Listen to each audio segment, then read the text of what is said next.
Nesse vídeo eu vou estar falando sobre conteúdos programáticos que são cobrados nos concursos públicos.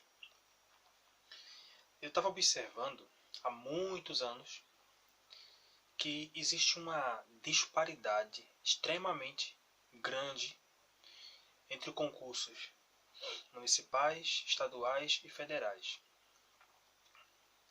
Muito se fala desde a época da faculdade e muito antes dela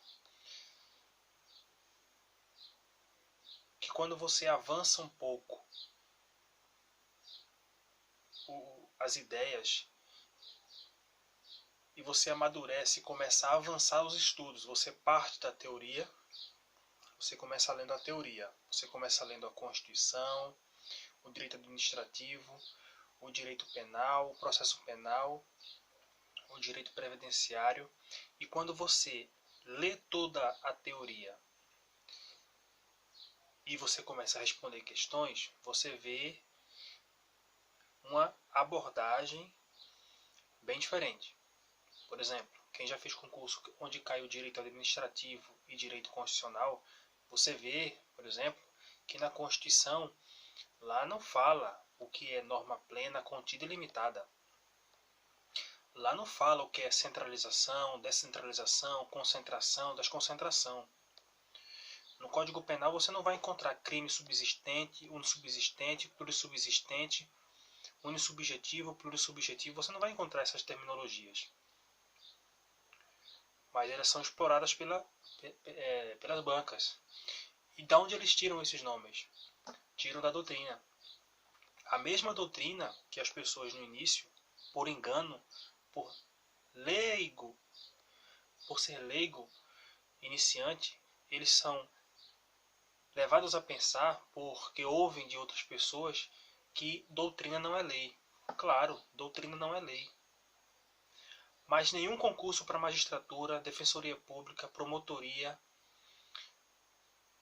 nenhum desses concursos, eles ignoram a doutrina. Os próprios ministros dos tribunais superiores, os desembargadores, os juízes de direito, nas decisões que o Ministério Público Federal e o Ministério Público Estaduais eles despacham, quando eles têm uma decisão sobre uma matéria, eles citam doutrina.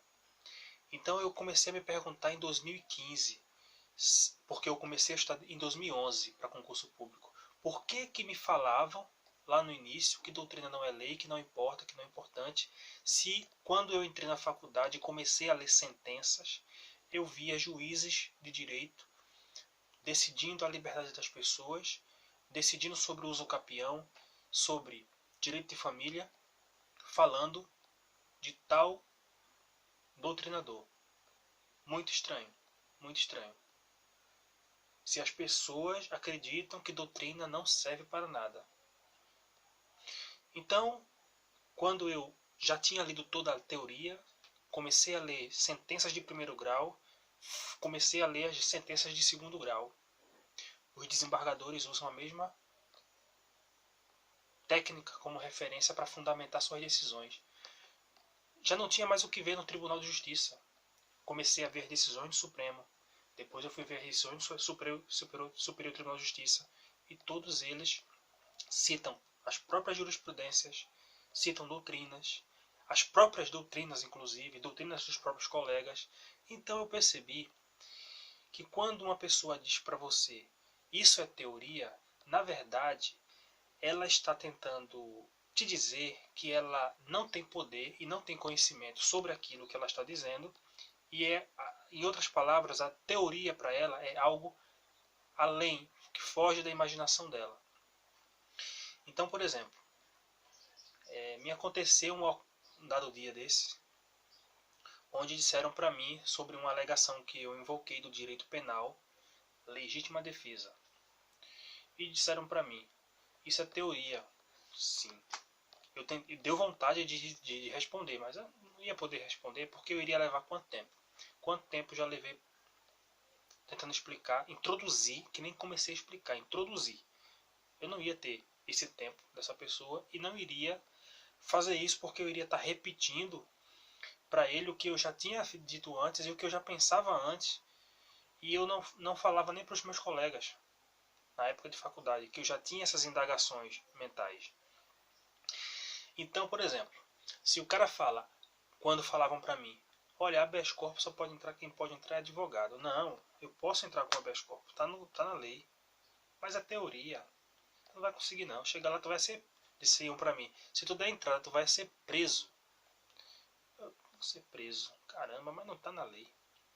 Eu li um livro falando que o habeas corpus não precisa ser advogado, um estrangeiro pode até um estrangeiro pode entrar com habeas corpus, pessoa jurídica pode entrar com habeas corpus, o Ministério Público pela Constituição pode entrar com habeas corpus. E a lei fala que eu posso entrar. O processo penal é bem claro. E a pessoa dizendo que se eu der entrada eu vou preso. Aí fiquei com medo, claro, né? Por quê? Porque eu fui pela mente dela e não fui pelo que estava na lei. Então assim, você tem que dividir. Você vai por quem? Pela lei ou por quem está dizendo que você não pode fazer? Ela não sabe, ela não leu o livro. Ela está ouvindo o que eu estou dizendo como se para ela aquilo que eu estou falando fosse uma opinião.